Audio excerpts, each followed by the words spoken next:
Dr. Fax, this is your moment. Said it once, I'll say it again.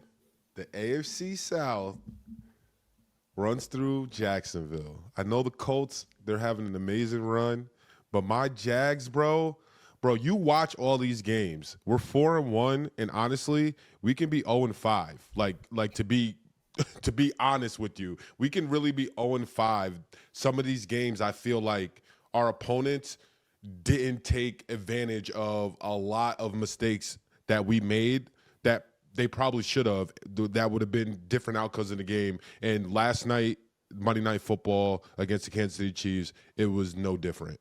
Dude, And sobering take from you. no, like it's just that, like that's why I'm even more excited and why I want to talk more trash is just knowing that we haven't even scratched our potential yet, bro. Yeah. Like we haven't scratched our potential. To start the game last night, Trevor Lawrence runs over the line of scrimmage and throws the ball. So like, fast. bro, if that's not an indication that it's like we don't have everything together, like to start a game like that, I was just like, oh my goodness. Nate, I gotta say though, and hey, before I get into anything on the game, hand up. I told you, I was like, hey, I'm betting the Chiefs. I had him -3. I had him in a teaser. Thank the Lord. Had Mahomes rushing touchdown anytime. Had Kelsey first touchdown. Ooh. Asterisk, Ooh. but we'll take it. Chiefs, even with the couple calls that they got, they made so many mistakes. I mean, they like the Chiefs are making the mistakes that you're kind of pinning on the Jags that are just like little mindless stuff. Mistakes and missed opportunities, because the pass that Trevor Lawrence had to Tim Patrick where he tipped it up in the air and two Kansas City Chiefs guys had an interception dead to rights and they didn't get it. And honestly, the game was 14-0 right then. That would have changed. Would have changed the trajectory of the game. So it's just one of those things that I don't know. Like it goes around, and I don't know if the luck bug is in Jacksonville for our team this year with certain situations that are happening. But I'm enjoying. I don't want to call the team lucky though, because I do think the team looks good. Yeah, I think the team looks good for this team, and we talked about it before the season. And I'm a known. I don't want to say Trevor hater, but I'm a known Trevor. Like, hey, he's got to prove it to me. I think it's a pretty reasonable take. I was wrong about this team. I'll say that for the third time this season.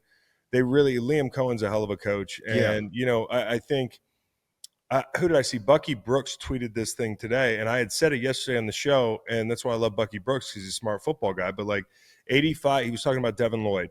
85% of the players in this league are system players, or guys that are dependent upon the context of the team they're on, the system that they play in. Is it the right fit? Is it the wrong fit? And I think there were a ton of those guys on this roster, and somebody like me failed to see that a Liam Cohen could turn this thing around so quickly.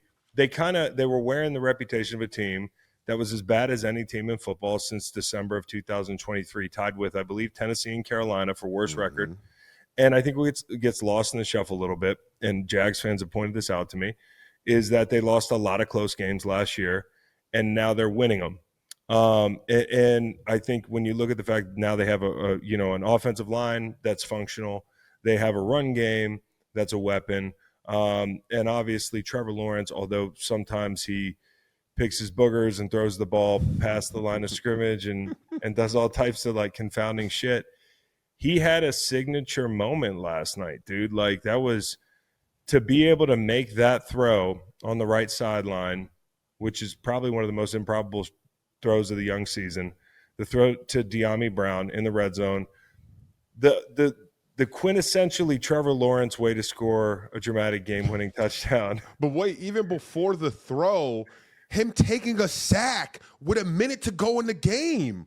Him taking right before that throw. It's just like, bro, you're running to the sideline, flick that ball out of bounds, bro. Yeah. Like, just don't take a sack. Like, don't take a sack right now. And I'm glad you're doing this, not me. No, I'm just saying it's just the emotions, because you see that throw by him at the end of the game, and you're just like, Trev, like, what's going on? Like, you don't have to only do this when the game is on the line and it's about to be out of reach or whatever it is. Like, we want to see that all the time. And I said it before, it's just that the Jaguars right now, like, their mistakes and some of their mishaps, I feel like they're just happening at the wrong times for them. Yeah. Like, where it's just like, it's like this is, you can overcome this, but like, don't do this right now. And I just feel like we have too much of that right now, and too many pre-snap penalties. Trevor, we're good in his cadence.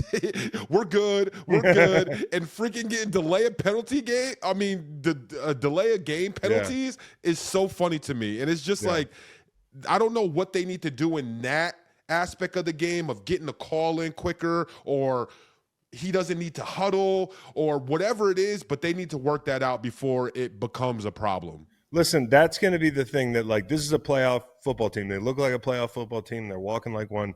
They're playing like one. The defense is really, really, really opportunistic, which can make you go a long way in the NFL. There are certain people that think what comes up must come down. There's turnover luck, that sort of thing, but they made their own luck last night.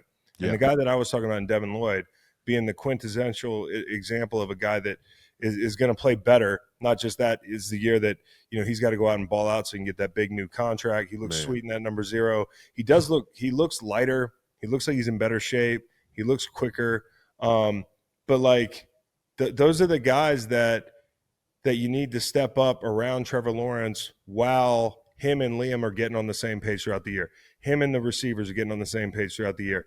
It's going to be a project with this guy. There was a lot to clean up, but when he does things like he does at the end of the game last night, you think, all right, we'll take it, man. Like, because the reason you pay a guy like that and the reason you keep a guy around like that is the top end talent. Mm-hmm. It's not how high the floor is. Otherwise he wouldn't be the guy they're hitching their wagon to. It's about being able to make those throws. Now, can we make every other down look really efficient? And can we play within the structure of the offense and make split-second decisions that in the past he's selected like the worst of 3 options in a lot of situations. Let's make those things go. Last night was a big step in the right direction. And Travis Hunter, dude, I know that he had the big ball, the ball that he came back to in the middle of the field. That was great and everything. His first catch. Getting that catch and making those guys move, like miss, and getting up the field for that first down. To set up a field goal on third down, on 3rd and long, when they're in on like the 40-yard line or 45-yard line, and he catches the ball and makes a couple guys miss. That's 24-21. That defines the rest of the game. Just getting points in that situation. So there's a lot the Jags should be excited about, and I think the biggest thing is the Kansas City Chiefs, who, and we're about to turn to discussing them, are, in my opinion, going to look scary offensively by the end of the year. Oh, yeah. Looked very good last night. They were up 14-0 on you. I didn't like the calls. Okay, I'm with everybody. Yeah. Now, the one thing on the call down at the goal line is, I looked at it on sideline on all 22, and it was within 1 yard. The contact happened at 1 yard. Now, was it an obvious pick? Like, that's kind of the game you got to play. Like, I think there's too much cloudiness around that rule. It's almost like they need to take a look at how they can make it a little bit clearer. For me, even being a fan like of the Jags, my issue is if you're not going to throw the flag, like, don't throw the flag. Don't throw the flag, and then a bunch of guys from the Kansas City Chiefs running to you with one finger up saying the 1 yard rule, it's 1 yard rule, 1 yard rule, and make that change your mind. Like, I don't know. And I say it all the time. It's really the independent contractor that when you're watching the game and you hear them say that, hey, this is a wrong call, it just eats me up. And I just feel like it's hard to watch a game when you hear that. Like, hey, like, how are they allowing a call to go on if this guy is telling me that it's wrong? But yeah, I feel like it's a bang bang play. And Kansas City, they're a team. I feel like Andy Reid, like, they're gonna use stuff like that, and hopefully they'll just get it right, and we don't have to deal with it again. Yeah, the thing that the thing that I think y'all should be most excited about, though, is that the fact that Kansas City Chiefs, who looked really good offensively last night, were up 14-0 on you, and you found a way to get back in that game and win. That's not something the Chiefs do a lot, which is blow a lead like that. Yeah. And, the run game was not an issue for them last night. They ran the ball well. Kareem Hunt ran the ball well. They they bit off a couple chunks with Isaiah Pacheco. Yeah. And so, like, being in that situation, you'd think most teams would be dead to rights. You guys found a way to climb back into it. I think that's when we look at the Chiefs right now, my assessment of that team is the offense will be, and I've been saying this for a couple weeks now, so it's not like I'm just coaching on the result here. When they get Rice back, with the addition of the young tackle, with the addition of toys like number 24, the rookie, who they're going to use, that guy's a fucking weapon. Okay, Xavier Worthy coming back in the lineup, stretching the field, forcing teams into more too high, allowing you to run the ball, getting involved in the screen game, opens the whole field up. They will look as good or better than they've looked over the past 3 years. Yeah. Before this is all said and done, the place that I worry about them, the kicking game, he's becoming an issue for this team, not akin to what happened with Justin Tucker. Obviously, Justin Tucker had other issues. Yeah. But, as far as his performance is concerned, when a kicker goes, he kind of like, it just happens. Like, and all of a sudden you're like, what the fuck? This guy forgot how to kick the ball. He's missed a ton of important kicks this year, and none may be more important than the kick that he kicked out of bounds last night. Gives the Jaguars the ball at the 40-yard line with a minute and a half to go. And it's kicks like that, and it's situations like this where maybe I wasn't that much of a fan of the new kickoff rule, but the fact that seeing that some kickers really, like, I feel like the kickoff, the way it is now, as a professional kicker, I don't feel like it should be an issue for you that you're kicking the ball out of bounds. And the fact that it's popping up all over the league, and it's now becoming like a real crucial part of the game. And last night we seen it, like, that ball being placed on the 40, like, probably won us the game, honestly. Like, it definitely helped. It definitely helped for sure. For sure, because if you kick it out of the end zone, like, it goes to the 30, like 40. That 10 yards is big right there. If you kick it out of the end zone, it goes to 35. If it hits in the landing zone and dribbles in the end, it's 20. So, like, either of those outcomes, I mean, that's a big 10 yards. Like, at the end of the game, all that stuff counts. And just I don't know, man. Week 1 against the Chargers, third quarter Chiefs scored to make it a 13-12 Chargers game. Can't tie it up because of the PAT. Then they got to go for 2 later in the game. They failed the attempt. It's a 9-point game. It's a 2-possession game in the fourth. And the Chargers respond with the touchdown drive. Week 2 against the Eagles, the first quarter, Bucker misses a field goal wide right. Scores 0-0. Chiefs lose this game by 3. Week 3, the Giants, Chiefs win that game 22-9, but second quarter, Bucker misses a field goal wide right, keeping the score 6-0 Chiefs. Quarter 4, Bucker misses an extra point wide left for a change. This must have been tough for him to miss wide left. And then week 4 against the Ravens, where he misses another field goal. Week 5, you get the bad kickoff, which is a killer. So I don't know, man. Maybe I'm holding him to too high of a standard. He was one of the best kickers in the league over the last couple of years. It's that and the defense, man. And listen, I know there's some guys in the secondary that, like, Spags is a guy throughout the season that's going to find his best combination, the whole thing. But those guys are going to be under a lot of stress if they can't generate a pass rush. Okay, and I know Spags can generate that through bringing pressure, but that's not going to work every week. It's not going to work in every situation. And right now, their best player by far on that defense is Chris Jones, as it has been the last couple of years, right? Trent McDuffie's a total stud too. But, like, as far as the front's concerned, they go as far as he goes. They move him around. They line him up over different spots. And I got to say, like, the defensive performance is one thing. They can work to fix that. And you know where I'm going, Nate, Coach Nate. 20-something seconds to go in the game. First and goal. I don't know if the directive was to let him score, but that goes out the window when Trevor Lawrence's knee hits the ground and people are rallying to tackle him. I timed it. He's standing in the middle of the field. I think it took him like 3 seconds to get to the end zone from where he kind of gathered himself and stood up. You're going to tell me Chris Jones can't run that distance and put a hat on him? That's the hard thing, is Chris Jones is the defense, but he has to be, a standard bearer, dude. And in that moment, that's, I don't want to be hyperbolic, but that's one of the worst loafs I've seen with the game on the line. And here's the worst thing, like Trevor's first touchdown, he had a terrible loaf too. Like, he's getting blocked, but like he has a situation where Trevor does a flyby, and if you slow it down, they literally clap hands. Like, he just does one of the, like, I'm going to reach my hand out, and him and Trevor Lawrence's offhand, they literally touch. This is Trevor Lawrence's first rushing touchdown. I think it's for about 13-yard scramble or whatever it is. And even then, I was just like, that's a bad loaf. I was like, that just looks bad. And I feel like every football player, if you play football long enough, we've all loafed. Yeah, who gets credit for this quote, but fatigue makes cowards out of all of us. And it's just one of those things. Like, I know how it feels to be dog shit tired, but you have to make a choice. You have to make a choice, whether it's those situations, and like we all got on Anthony Richardson for this, but like, yo, like, come out of the game. Like, yeah, like, you don't want to be that guy to come out of the game, or you need to get in better shape. I don't know. It's not, bro. It's not. He's in plenty good shape. That's what I'm saying. It's not. Hey, he can't tap his helmet.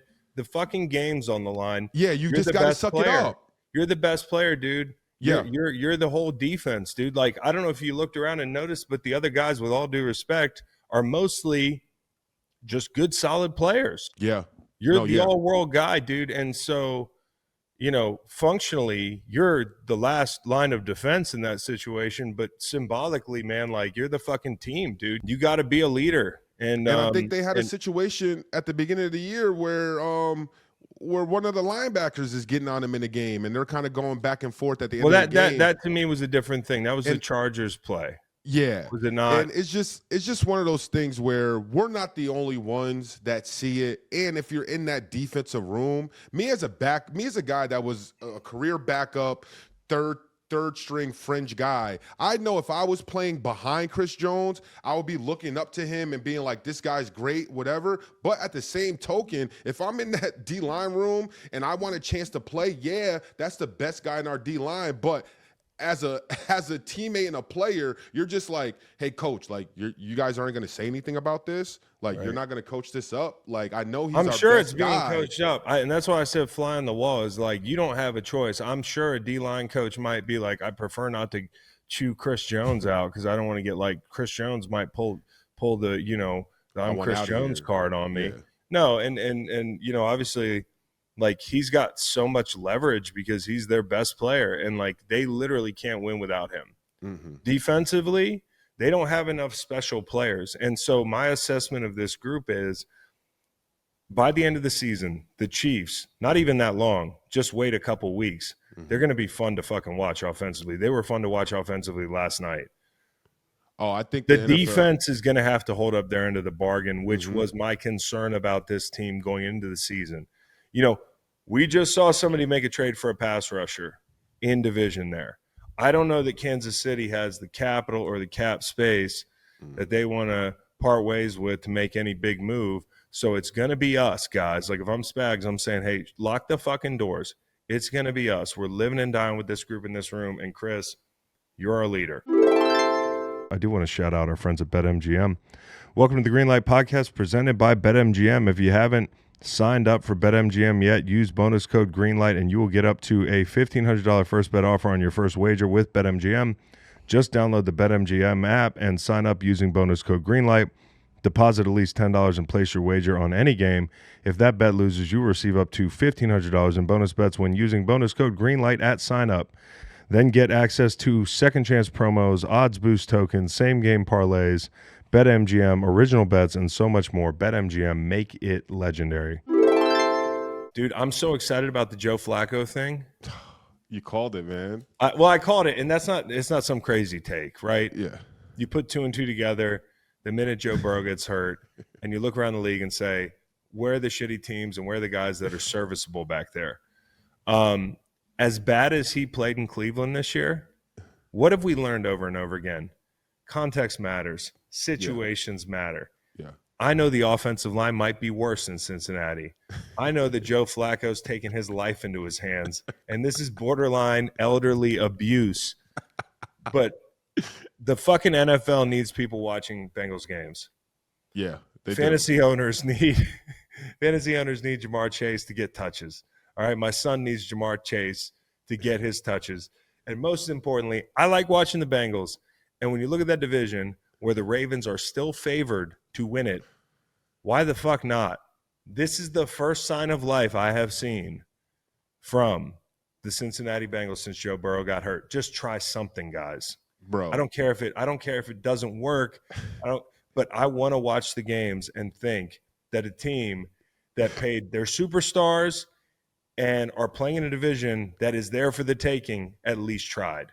Hey, Joe Flacco doesn't give you a little bit of hope that you could just drop the green light and just decide to go back for a few more years, jump out of retirement and hop around, be a journeyman. No, bro, I'm not going back and tearing my Achilles. The third play and getting cooked on Twitter, like people being like, that looked like the stiffest, dustiest rubber band snapping in that guy's sock. They'd have me in slow motion falling like an 86-year-old man.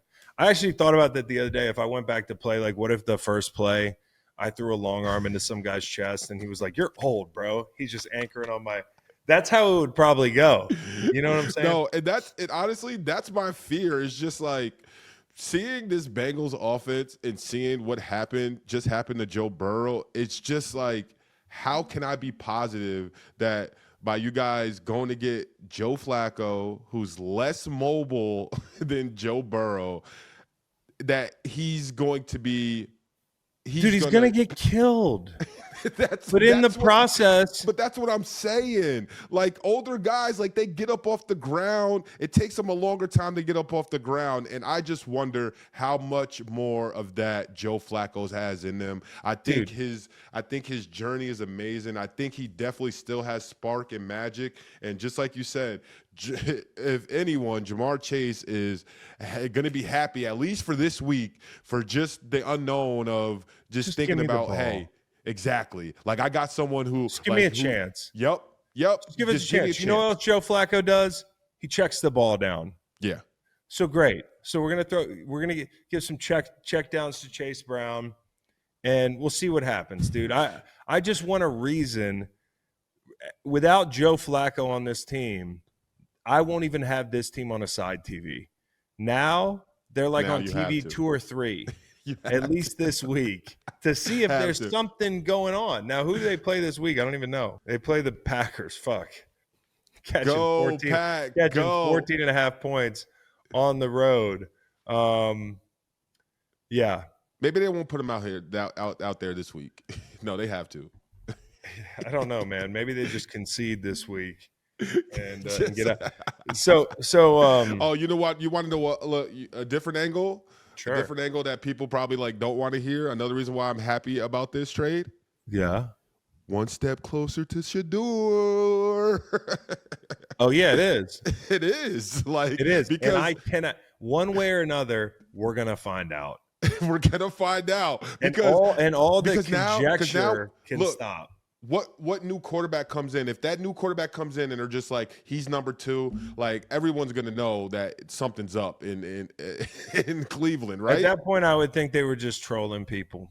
Okay, but that's what I'm excited about is just the next week with that, the depth chart, if it moves, if they even be funny with it, because that's the next thing for them now. It's just like, oh, he's out the picture. They're the only team that drafted the guy and they can't do anything right. Mm-mm. You hear what I'm saying? No, yes. They can't do right in anybody's eyes. They're the only team that drafted him. And the audacity of these two teams making a trade. The two worst teams deciding to make a trade right now with two of the Cleveland's like misery. offices. Cleveland picks up the phone. They're like, misery loves company, right? Since he's like, we're not like you. And you know what's crazy too? How long is that drive? Give me Joe Flacco. They sent the Uber for Joe Flacco, bro. How long is that drive? That's not very long. That's not very long. That's crazy, bro. But hey, I'm not gonna lie. I've been saying it this whole year over and over. NFL is the best reality TV, and just all the different angles and subplots. And I love this for Joe Flacco. And honestly, at the very least, we got to get at least one 50-yard plus ball to Jamar Chase to at least keep everyone excited in the NFL. This is the third in-division trade involving a quarterback this century. Eagles trading Donovan McNabb to Washington, and the Patriots trading Drew Bledsoe to the Bills. And also, if you want to talk about Joe Flacco's longevity, Bengals Ring of Honor member Willie Anderson, drafted by Cincinnati in 1996, blocked for Joe Flacco. Willie Anderson, legend. Hey, is this Joe Flacco's 9th team? Did I see that? 9. You know what number 9 is? It's the number of completion. Huh? You didn't know that? The number of what? In numerology and some spiritual traditions, 9 is considered the number of completion because it's the final single-digit number in the decimal system, marking the end of a cycle before a new one can begin. It symbolizes endings, a sense of finality, and the culmination of efforts, but also carries the potential for a fresh start or a new beginning. Wait, so are you saying that as a good thing or a bad thing? Like, it's about Could be either, dude. Okay. This is the end, dude. This is the end, Joe. If you count his college teams, this is Joe Flacco's 9th team. Pittsburgh, Delaware, and then the Ravens, Broncos, Jets, Eagles, Browns, Colts, and now the Bengals.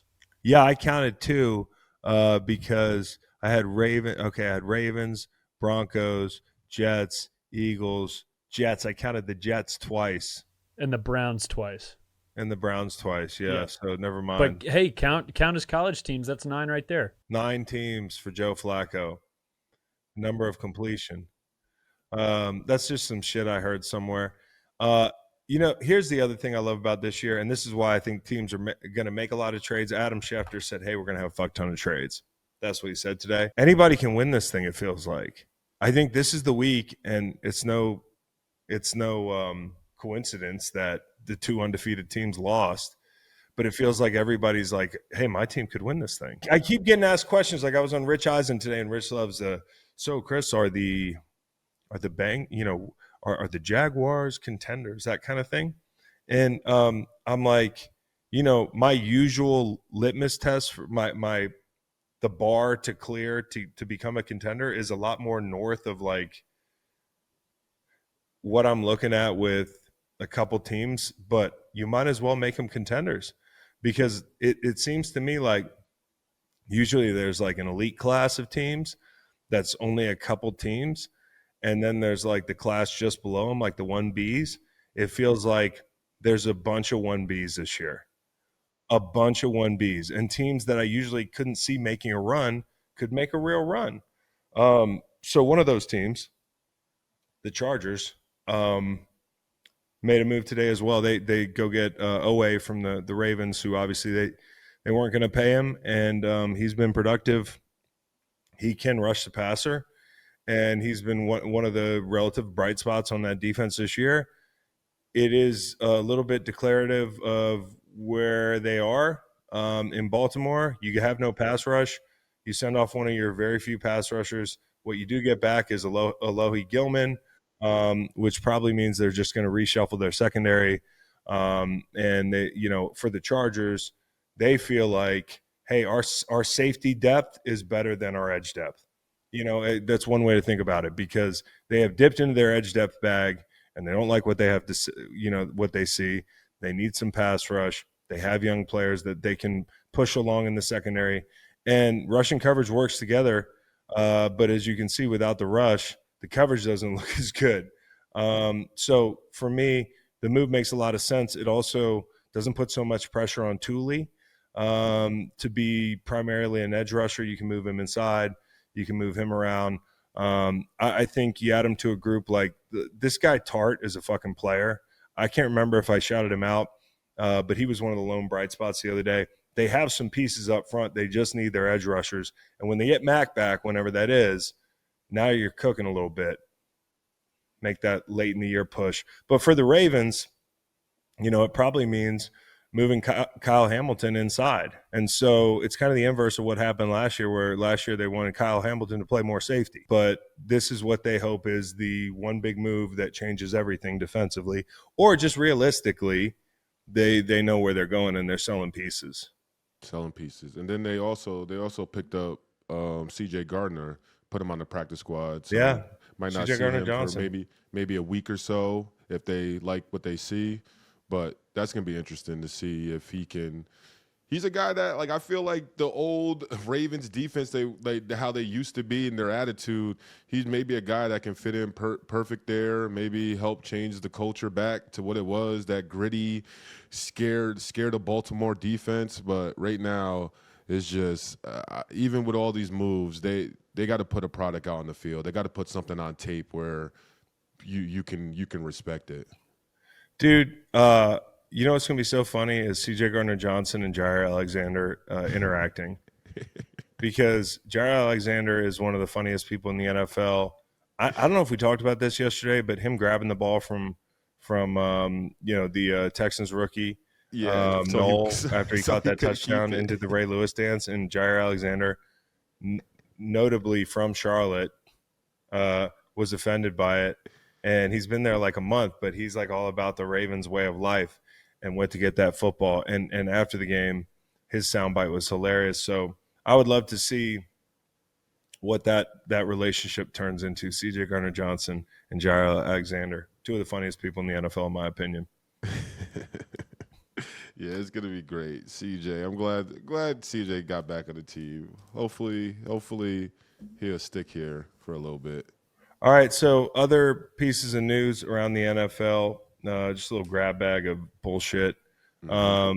Jerry Jones, he was fined. You want to take a guess at how much he was fined for flipping people the bird?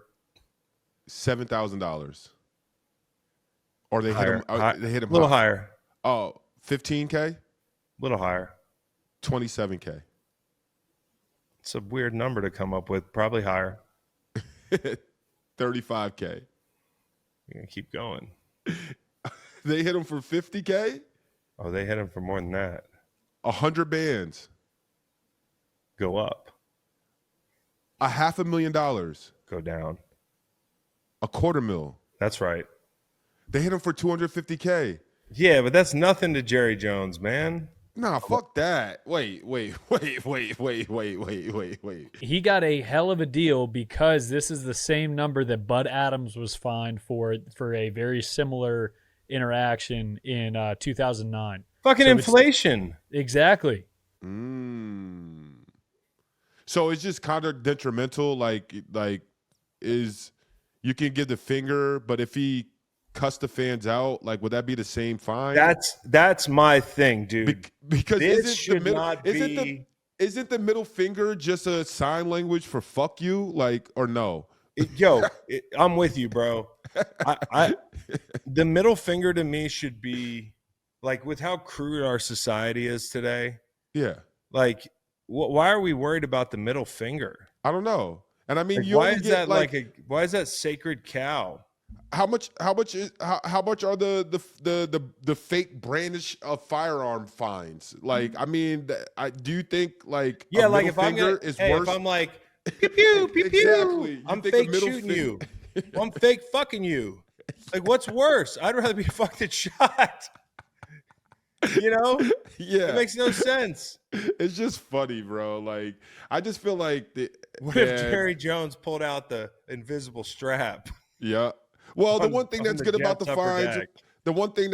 fines that people might not know is that all the fine money supposedly goes to charity somewhere. So someone's charity is about to get a huge check because Jerry Jones gave a fan the finger. Dude, the middle finger is just way over. Like, well, he tried to say he was doing a thumbs up to his fans. I guess that's the funniest thing. That tongue-in-cheek justification is hilarious. That's like I think this $250,000 is a total fucking joke. You know what's funny? You know what's funny about the middle finger? I always thought about this. So if I was playing, like, what if just aggressively, like after plays, I just throw up. a different finger, but you just do it aggressively enough, you know they're still going to find you. They're still going to find you. Like, but it's just like, what are you going to say? If I just go like this to you or go like, ha, huh, I don't know. You're not going to say anything, dude. You're not going to say anything. And I wonder if people are, no, he meant to give you the finger, so it doesn't matter. Or if you're a person, that used to happen. You've probably done this before. You ever had to buddy tape your fingers together? Yeah, I had to buddy tape my fingers. So if you Does go it like count this, if you do this? Exactly. I just wonder. It's just the middle finger just being offended by it. If you really think about it, it's just funny together. It's just hilarious. All funny. It's just all the middle funny. finger is just total. Yeah, it's like so 1996, bro. Who cares about the middle finger? Because we have graduated. We have graduated so far. What if the middle finger was a thumbs up? What if thumbs up was offensive? Like, what if that was the offensive thing? Hey, well, ifs and ands were pots and pans. What'd you tell me? The world would be a kitchen. Yeah. So, all right. And then the last thing is this. Very interesting tweet I saw today. Rex Ryan has been speculated to be a possibility if Stephen Ross fires Mike McDaniel. Ross is expected to pursue someone in the mold of a Dan Campbell, a disciplinarian with previous head coaching experience. Huh. I could have swore maybe they should call the defensive coordinator of the Minnesota Vikings, see what he's up to. This fucking franchise is unbelievable. It's unbelievable. You didn't like the guy because he was too mean to the guys that you're being mean to now. You see, like, you see what I'm saying? He was too mean to the players that I hate now. And now I'm being mean to them online. Time capsule some of the fucking takes from a couple years ago. This is hilarious. This is like an Onion article, honestly. I was like, wait, do you mean like Brian Flores? It's also hilarious because owners tend to go in the complete opposite direction when they make a change to head coach. Like if they were offense before they go defense, if they went with a younger guy, they'll go old the next time around. I don't know if I can think of more of an antithesis for Mike McDaniel. Basically they just called Mike McDaniel a pussy. And wait, and let they me just ask basically this. called Mike McDaniel a pussy. And let me ask this: Is Rex Ryan like known for like being like a disciplinarian? Yeah, dude. I think so. Yeah. Is he? Yeah, well, he's known for being a fucking hard ass. Yeah, like an old school coach. Emblematic. The only thing I have, cussing, ass kicking, fucking toe sucking demon, dude. But he'll give you a reward. He'll give you demon. that snack reward when you want it. Yep. Snack eating demon. Let's go get a snack. I was just about to say the only sample size I have from him is Hard Knocks that season. You know who could use some quarterback of the future, in my opinion? The Miami Dolphins. And you know who they should go get? Shedeur Sanders. And with Rex Ryan. How great would that be? The NFL, the storylines, just never ending. How great would that be? Yeah. Yeah. You know, some other trades are probably coming up. We're going to talk about maybe some of those on Thursday, but the Jags. The Jags might have to start looking, man. We didn't even say that before. Brendan Strange getting hurt is a big deal for us. That's a big deal. It's a big deal. He's one of Trevor's like security blankets, and he's just really good. We're gonna need him up the seams, and hopefully the IR, like he'll get healthy and he'll be a guy who hit the ground running when he gets back. Bro, how fortunate was it for Trevor Lawrence that he didn't put whatever he was digging for in his mouth last night? I think it would have been greater, bro. I think it would have been greater. The way that game ended, the way the game ended, like if he would have lost, it would have been absolutely it would have been nuts. But the fact that they caught him on camera picking his nose before they won that game, the way he won that game, like I literally was yelling on the live stream I did. He scored that touchdown with boogers on his head, bro. Like it was immediately after. And it's just the fact that your franchise quarterback is sitting on the bench picking his nose before the biggest drive of the game was just comical to me. But it's one of those things with the internet nowadays. If we would have lost that game, it'd have been one of those things that'll make you not want to go on social media for a few weeks. If somebody touches Trevor Lawrence down and the game ends a play later because of time, or something like that.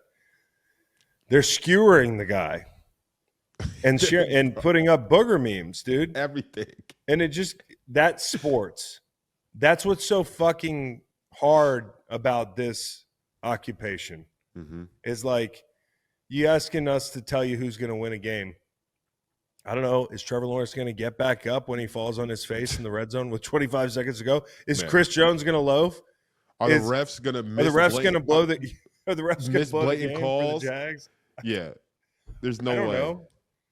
Fuck, dude. You got you got a better chance of winning the lottery than gambling on football sometimes, and I think that's why some people are kind of pissed at the refs right now. Man, exactly. And I just can't imagine. I just think about it in a business aspect. And if you run a casino or you're a bookie with a book or whatever it is, it's just how do you explain this? How do you damage control this? Because it's just one of those things where, like I said, I think it's more hearing on the while you're watching the game, them telling you that they got it wrong. So if you're a person that is a casual bettor, you're just like, hey, like that. If that affected my bet, it's like, give me my money back. I understand. And listen, there's a ton of calls that get missed every game that people don't see either. Yeah. And that's the whole thing. But the NFL could probably be a little bit better officiating these games because the camera angles, the shareability of the moment, the discussion online, the real-time analysis has outpaced an official's ability to make the right call. And, if there's any time for but what are the robots taking over? But what are the people in New York doing? Like they're so quick to get other calls in. It's just like a call like that. Like, I don't understand why it's not like, hey, that was a PI. That was a PI. That was a PI. I don't get it, and I just don't understand it because I feel like they have all these steps and regulations and different procedures for this stuff to get it right. By the time this Thursday night game starts, unless there's a bad call, we'll forget about these other calls. Do you know anybody? No, this doesn't justify it, but do you know anybody that stopped watching the NFL, that watched it a lot? Have you ever met anybody that was like, yeah, you know what? I stopped watching. They missed a false start last week, cost my team. No. But I've encountered a million people who have threatened to do that, but they never follow through. Now, I've never met anybody that was like, yeah, I'm done. That kick landed in the landing zone the other night, so I'm going to stop watching. Take care.